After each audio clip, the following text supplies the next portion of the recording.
ہمزاد، مسمریزم، hypnotism, تسخیر جنات اور فنا فی الذات وغیرہ روحانیت میں سبق اول کی حیثیت رکھتی ہیں اور جن کا جاننا بہت ضروری ہے، اور اگر آپ ان پر عمل کریں، ان کو حاصل کر لیں، تو آپ ایک کامل انسان کہلائے جائیں گے جو اپنی مرضی کے مطابق ہر کام کر سکتا اور کروا سکتا ہے۔ ہم اس سلسلے میں آپ کو یہی بتانے جا رہے ہیں کہ روحانیت میں یہ مقام کیسے حاصل کیا جا سکتا ہے، اور جو کچھ بھی آپ چاہتے ہو وہ آپ کی دسترس میں ہو سکتا ہے۔ لہذا جو بھی اس منزل کے خواہاں ہیں انہیں چاہیے کہ یہ لیکچر اور اس کے بعد اسی سلسلے کے لیکچرز کو غور سے اور مکمل سنیں تاکہ فیض یاب ہو سکیں۔ اگلی نشستوں میں ہم تسخیر جنات اور تسخیر ہمزاد کا طریقہ اور عمل بھی بتائیں گے انشاءاللہ۔ اس نشست میں ہم انسانی وجود میں موجود مقناطیسی قوت کا تذکرہ کریں گے۔ شخصی مقناطیس کا بھی کشش ثقل سے تعلق ہے۔ دراصل یہ کشش ثقل ہی کا ایک نہایت لطیف اخراج ہے جو آنکھوں سے دکھائی نہیں دے سکتا لیکن محسوس کیا جاتا ہے۔ یہ ایک نظری تحریک ہے جس کے سلسلے میں کیا انسان، کیا حیوان، تمام مخلوقات جڑی ہوئی ہیں۔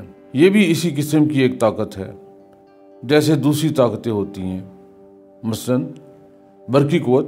زبان و قلم سے آپ اس برقی قوت کی وضاحت نہیں کر سکتے، اس کا اظہار احاطہ بیان سے باہر ہے، مگر دنیا کا تمام کاروبار اس قوت کے زیر اثر ہر وقت جاری رہتا ہے۔ یہ طاقت تمام ذی روحوں میں یکساں طور پر موجود ہے اور زندگی کے کسی شعبے میں بھی کامیابیاں حاصل کرنے کے لیے یہ نہایت ضروری ہے کہ انسان اس قوت کی نشو و نما کرے اور اس کا باقاعدہ استعمال کرنے کا طریقہ سیکھے۔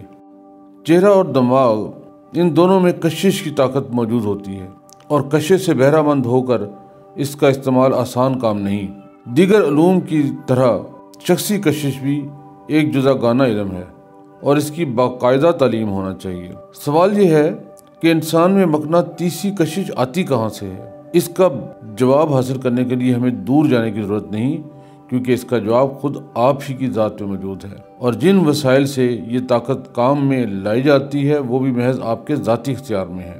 آپ نے باہر سے کہیں سے یہ چیز نہیں حاصل کرنی، اپنے اندر کو کھوجنا ہے، اپنے آپ کو پڑھنا ہے۔ دنیا میں اکثر ایسے افراد ہیں جن کو ہمیشہ یہ دھن سمائی رہتی ہے کہ وہ ہر میدان میں کامیاب ہو جائیں، یعنی ان کو ہر کام میں کامیابی نصیب ہو۔ وہ جو بھی صحیح کریں، جس کام میں بھی ہاتھ ڈالیں، جس مقصد کی تکمیل کا بیڑا اٹھائیں، سب میں تاج کامرانی انہی کے سر رہے۔ اکثر لوگ کامیاب لوگوں کے متعلق بات کرتے ہوئے کہتے ہیں کہ فلاں شخص مٹی کو ہاتھ ڈالتا ہے تو وہ بھی سونا بن جاتی ہے، اور ایسے اشخاص کی تعداد بھی کافی ہے جن کو فی الواقع ہر مقصد میں کامیابی حاصل ہوتی ہے۔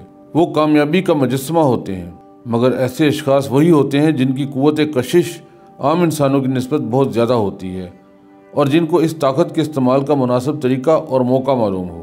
شخصی کشش کی تربیت اور نشو و نما کے لیے خود اعتمادی اور قوت ارادی کی حفاظت دو نہایت ضروری شرائط ہیں۔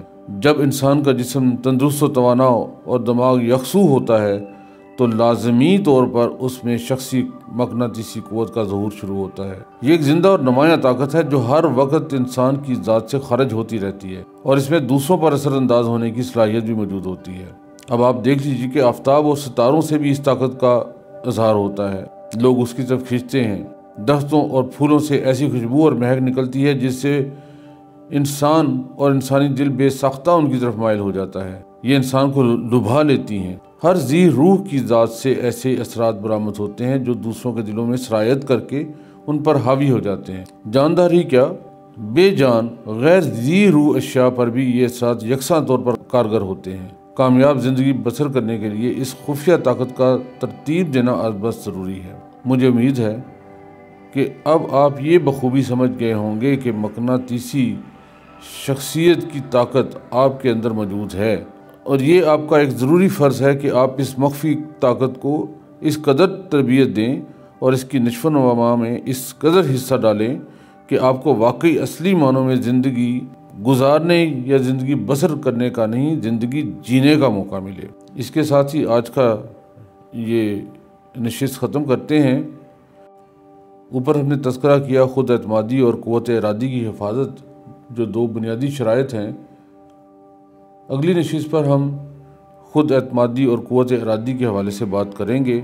یہ سلسلہ آپ کو اگر آپ سنتے رہیں گے تو وہاں پہ لے جائے گا جہاں پر آپ اپنی ہر خواہش کو جو کہ آپ کے دل میں ابھرتی ہے اس کو پورا کرنے کے لیے اپنے اندر طاقت محسوس کریں گے اور آپ اپنی ہر خواہش کو پورا کر لیں گے۔ بہت شکریہ۔ اللہ تعالی ہم سب کا حامی و ناصر ہو۔ اللہ حافظ۔